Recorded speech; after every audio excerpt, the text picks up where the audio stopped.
Hi everybody, just a quick tutorial on how to move from annotations to blogs.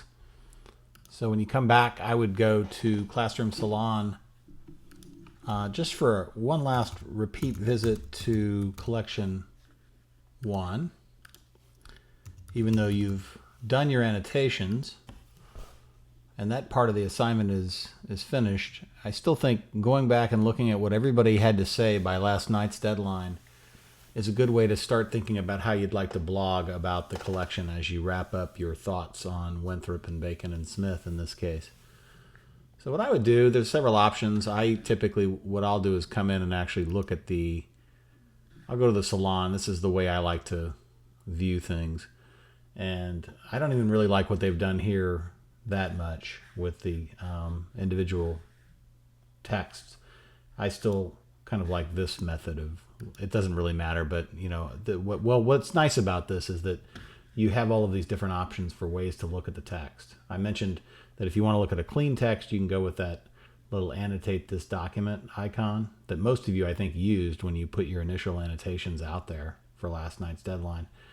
When you come back, you can go to the view this document, which is sort of the default setting. If you were to click on each of these, it would come up as this, basically, where you see everybody's commentary. And just to give you an idea of what that looks like, if you haven't seen that already, comes up, and this is where you start to see the hot zones of what you and your classmates found most interesting. This is where Salon really starts to pay off. That initial tech curve that I made you go through, you'll begin to see the benefits of that, because you can certainly do things like highlight something that's a particular focus of several comments, and just as you highlight that phrase, you can then see what 3 different people said about it. And you can always just recycle and reset that filter to get back to the whole text. So that's one way to do it. Now, another way to do it is to go back to the original collection and back to the documents. Just to give you a little tour here, one thing you can do is look at something like the analytics here. You can do that.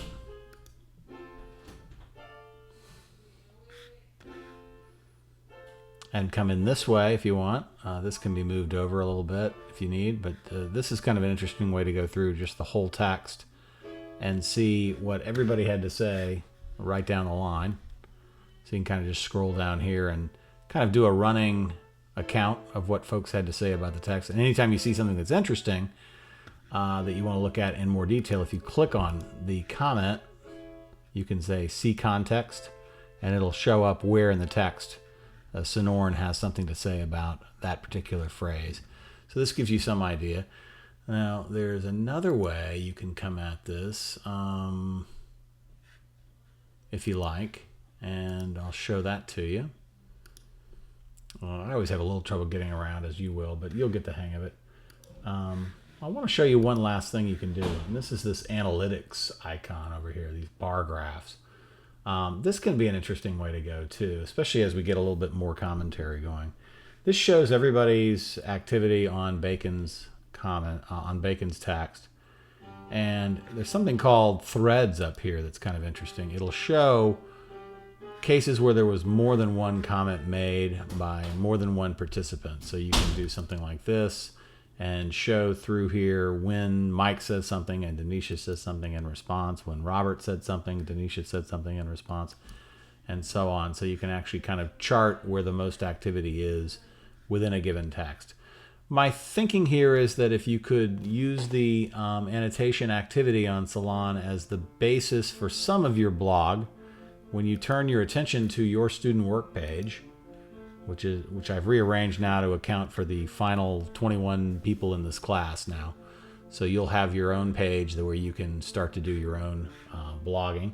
And I believe some of you have probably maybe done a little bit of this, maybe not yet down here. You'll start to see this in the more activity page as you all try to meet that Monday night deadline to do your 250 word plus blog. And remember, of course, that another thing you can do with that blog is simply answer the questions that are listed here under questions for annotations and blog entries, where you see a set of questions on Smith and Winthrop and Bacon. This is certainly acceptable as well. You can also kind of go back and think about some of these ideas that I gave you here for blog entries, about how you can certainly look at other people's annotations, and even some of the blog entries that get posted maybe tomorrow and earlier on Monday.